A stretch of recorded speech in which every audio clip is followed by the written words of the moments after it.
শারদোৎসবের আগেই বসছে রাজ্য বিধানসভার অধিবেশন। আগামী 19 সেপ্টেম্বর থেকে বিধানসভায় বর্ষাকালীন অধিবেশন শুরু হচ্ছে। গত বুধবার মন্ত্রিসভার বৈঠকে এই সিদ্ধান্ত গ্রহণ করা হয়েছে।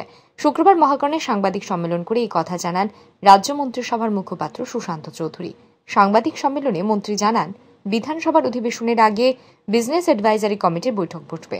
এই বিএসি বৈঠকে বিধানসভা কয়দিনের জন্য চলবে এবং এতে আলোচ্য বিষয় কি থাকবে তা ঠিক করা হবে। মন্ত্রিসভার বৈঠকে এই সিদ্ধান্ত নেওয়া হয়েছে বলেই তিনি জানান। ক্যাবিনেট মিটিং এ এটা 19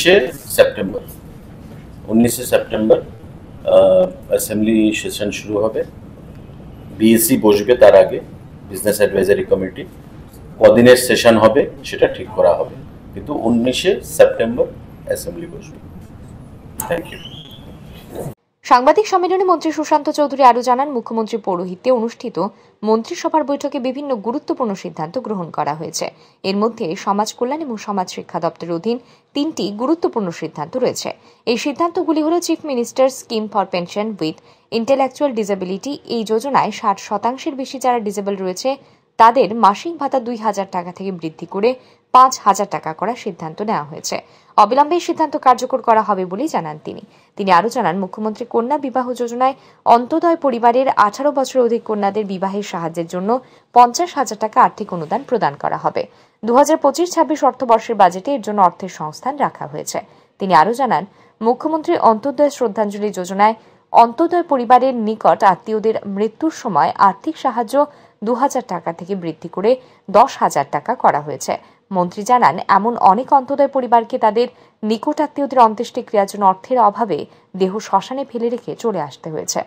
বাজেট সেশনে মাননীয় অর্থমন্ত্রী তার বাজেট ভাষণে সেটা ঘোষণা করেছিলেন এবং গত পরশুদিনের ক্যাবিনেট মিটিং এ আমাদের ক্যাবিনেট মাননীয় মুখ্যমন্ত্রী পৌরোহিত্যে সেটা সিদ্ধান্ত গ্রহণ করেছে।